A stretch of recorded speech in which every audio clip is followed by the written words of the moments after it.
Linear density, normally जो linear density है वो यूनिफॉर्म भी हो सकती है और नॉन यूनिफॉर्म भी हो सकती है। तो generally you can consider the non uniform density. Suppose करो इस रॉड की लेंथ है एल के बराबर, ठीक है, तो इसकी कुछ ना कुछ लेंथ होगी, तो इसकी टोटल लेंथ है, स्मॉल एल ले सकते हो, कैपिटल एल जो भी ले लो, स्मॉल एल, ठीक है, और इसका जो मास है वो स्मॉल एम के बराबर है, ठीक है। लेंथ एल है, टोटल लेंथ यानी यहां से यहां तक की जो लेंथ है वो एल के बराबर है और मास स्मॉल एम के बराबर है।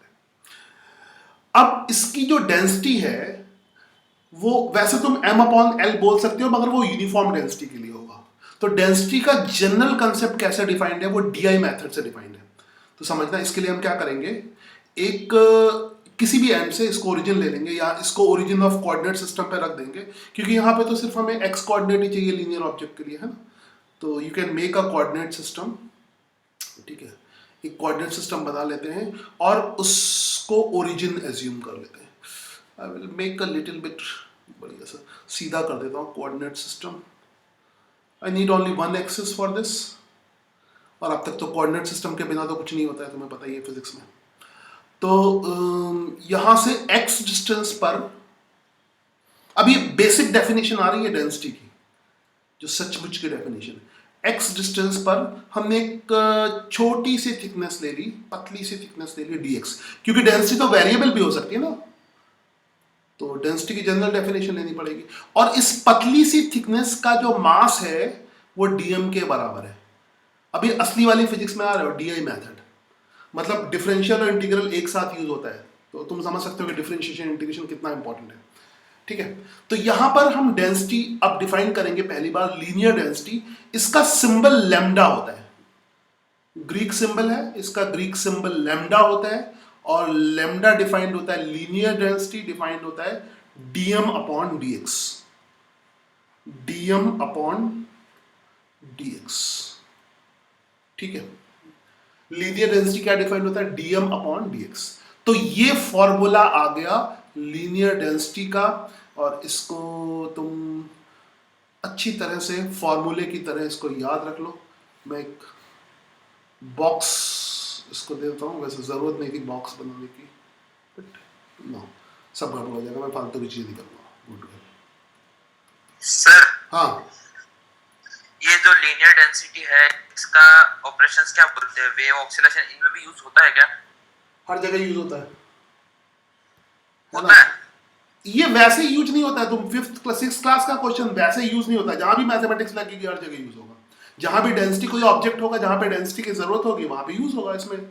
ये हाँ, ये वैसा एप्लीकेशन वाला क्वेश्चन नहीं कि ये कर लिया तो इसका यूज कहाँ कहाँ होता है, ये चीज है तो इसका यूज कहाँ। वहां पे वेव को भी वेवलेंथ को भी अपने लैम्बडा से डिनोट करेंगे, लीनियर डेंसिटी को भी लैम्बडा में डिनोट करेंगे, तो फिर और दोनों में हाँ, इस तरह की प्रॉब्लम जब आती है तो उसको उसके दूसरे सिंबल से डिनोट करेंगे। सिंबल कुछ भी कर सकते हैं, सिंबल उसका सिंबल चेंज कर दोगे या इसका सिंबल चेंज कर दोगे, वो कोई बड़ी चीज नहीं है।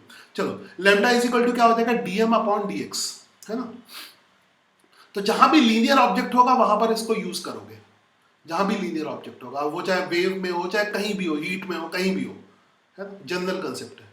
और ऑब्वियसली उसमें डेंसिटी का टर्म आ रहा होगा तब भी, ठीक है। तो ये फॉर्मूला हो गया lambda is equal to DM by DX, है। सो जनरल केस में लैम्डा वेरिएबल हो सकता है, लैम्डा जो है वो x का फंक्शन हो सकता है ना। जैसे यहां पर जो डेंसिटी है वो x के अकॉर्डिंग चेंज हो सकती है, तो नॉर्मली जो लैम्डा हो सकता है, डेंसिटी हो सकती है, that may be function of x। यहां पर वेवलेंथ नहीं आ रहा है तो यहां पर आराम से सिंबल यूज करो, ठीक है। ऐसे तो बहुत सारी जगह ऐसा होता है, एक ही तरह के सिंबल यूज करते कई जगह। समझ आई बात। तो एक्चुअली में इसको लिखने का तरीका है, क्योंकि इससे ऐसा लगता है कि कांस्टेंट है, जो सही में लिखने का तरीका है वो ऐसे लिख सकते हो, जैसे कैलकुलस में भी ऐसे लिखते हैं, it is function of x, lambda is function of x, obviously. तो ये फॉर्मूला हो गया, ये जनरल फॉर्मूला हो गया, ठीक है, जनरल फॉर्मूला हो गया। नाउ इससे तो मास फाइंड कर सकते हो, कुछ भी अगर इंटीग्रेट करना हुआ, टोटल मास डेंसिटी का रिलेशन दिया हुआ है ना, अगर मास फाइंड करना है तो डीएम इज इक्वल टू क्या आ जाएगा। तो जो तुमने पहले चैप्टर में पढ़ा वो सब आराम से यूज होगा, है ना. यू कैन राइट इंटीग्रल ये वाले dm is equal to lambda dx, and lambda क्योंकि x का फंक्शन है, तो है ना, वो सब कुछ भी जो चाहे जो मर्जी कर सकते हो. दिस इज अनदर वेरिएशन, मतलब बेसिक फॉर्मूला ही हो गया. इसमें जो बहुत कॉमन नीट में जो फॉर्मूला यूज होता है, बहुत बेसिक वाला, लेमडा अगर कांस्टेंट हो, है ना, अगर लेमडा कांस्टेंट हो, लेमडा कांस्टेंट का मतलब क्या है, लेमडा एक्स पे डिपेंड ना करे. सो जो कॉमन सिचुएशन है, जो बेसिक वाली सिचुएशन है, जो कई जगह मिलती है, if lambda is constant, if lambda is constant, constant का मतलब एक्स पे डिपेंड ना करे, lambda is a constant, this is constant. अगर लेमडा कांस्टेंट है तो झंझट खत्म, है ना. तो फिर बेसिक फॉर्मूला तो वही होगा, lambda is equal to dm बाई dx,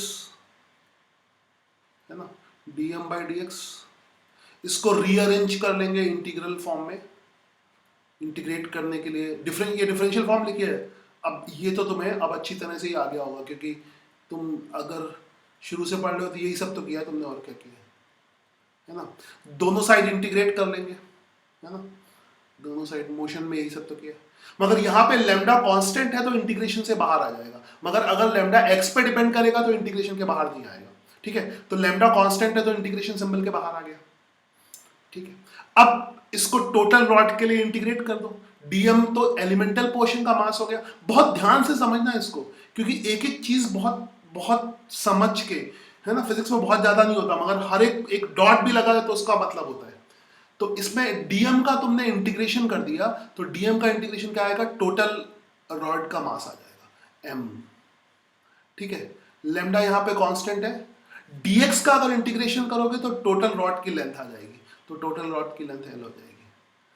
तो lambda is equal to mass upon length, linear density is equal to mass upon length तब यूज कर सकते हो जब लेमडा की वैल्यू कांस्टेंट है. ठीक है, तो लेमडा की वैल्यू कांस्टेंट होगी. Is it clear? So you can use lambda is equal to mass upon length. तो एक और